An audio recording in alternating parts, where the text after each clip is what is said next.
अस्सलाम वालेकुम वरहमतुल्लाहि वबरकातुहू। हीलिंग हिजामा क्लिनिक से मैं डॉक्टर अस्मा महमूद हूँ और आज हम एक बहुत इंटरेस्टिंग सवाल जो है उसके बारे में बात करेंगे कि अगर आप कीटोजेनिक डाइट कर रहे हैं और आपने चीटिंग कर ली है बुरे कार्बोहाइड्रेट्स के साथ। ये बात हम पहले कर चुके हैं कि कीटोजेनिक डाइट के ऊपर अगर आप चीटिंग करना चाहें तो कौन से कार्बोहाइड्रेट्स जो हैं वो अच्छे रहेंगे या बेहतर रहेंगे। तो बहरहाल अब हम ये देखेंगे कि ये बेसिकली ज़ीशान महमूद जो कि मेरे छोटे भाई हैं, ये भी कीटोजेनिक डाइट फॉलो कर रहे हैं और ये पिछले 80 दिन से कीटोजेनिक डाइट जो फॉलो कर रहे हैं और इन 80 दिनों के अंदर इन्होंने 18 केजी वज़न जो है वो कम किया है। और साथ ही साथ इनको मैंने इनका ब्लड कीटोन लेवल जो है वो मॉनिटर करने के लिए कहा था और ये इनका 3.4 रहा करता था।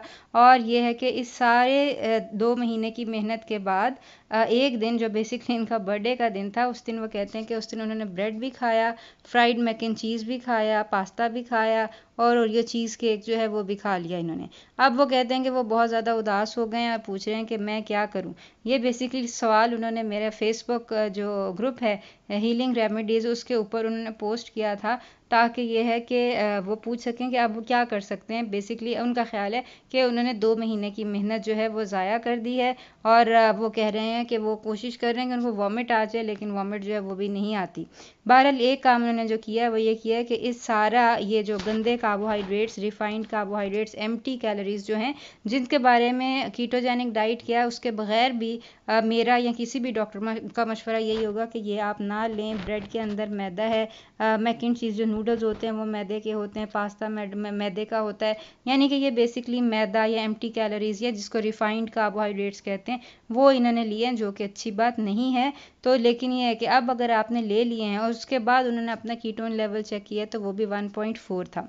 तो इसके अंदर सबसे अच्छी खबर तो इसके अंदर ये है कि चूँकि आप 80 जो दिन हैं, तकरीबन 2 महीने से आप स्ट्रिक्टली कीटोजेनिक डाइट फॉलो कर रहे थे, इसलिए आपका कीटोन लेवल 1 से अबव था, यानी 3.4 था।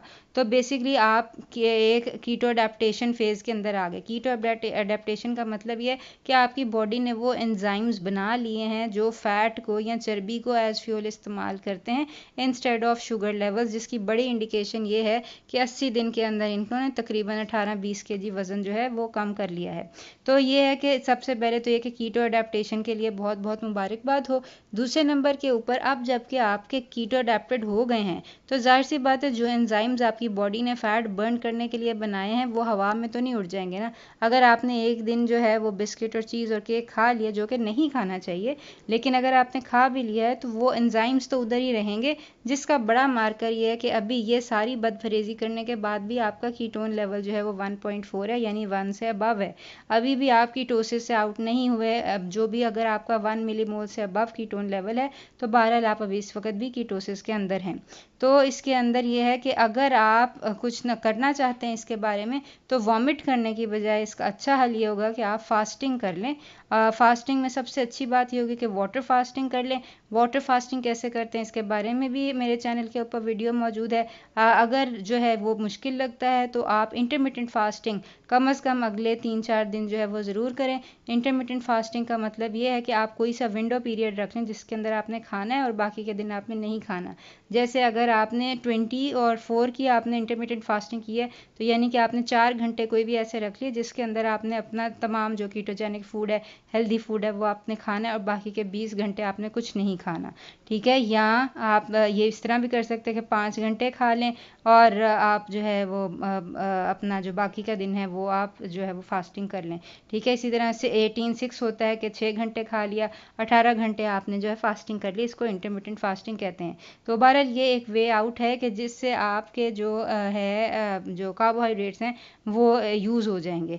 लेकिन वही बात है कि ये जो आपने कार्बोहाइड्रेट्स खाए हैं ब्रेड की शक्ल में या पास्ता की शक्ल में, ये बेसिकली वो रिफाइंड कार्बोहाइड्रेट्स हैं जो कि अगले एक हफ्ते तक आपका इंसुलिन लेवल इंक्रीज़ रखते हैं। इसलिए मैं ये नहीं कहूँगी कि आप हर हफ्ते या इससे ज़्यादा ओकेजनली जो है वो आप ये जो रिफाइंड कार्बोहाइड्रेट्स हैं ये खाएं।